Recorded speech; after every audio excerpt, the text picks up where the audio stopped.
Diqqat janoza. Ilhomjon Farmonov oilasida og'ir yo'qotish bo'ldi.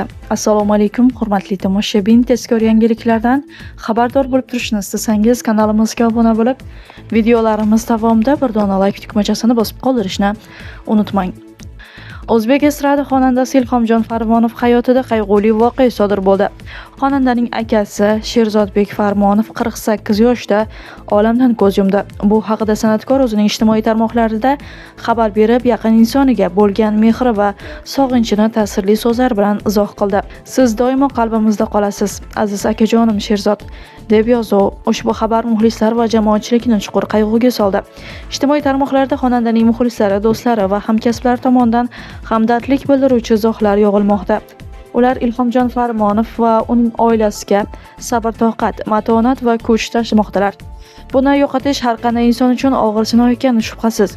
San'atkorning yaqinlari va muxlislari bu qiyin damlarda uni yolg'iz qoldirmasdan ma'naviy qo'llab-quvvatlashda davom etmoqdalar. Hurmatli tomoshabin, video haqida o'z fikrlaringizni izohlarda yozib, kanalni yo'qotmaslik uchun obuna bo'lib qo'yishni unutmang.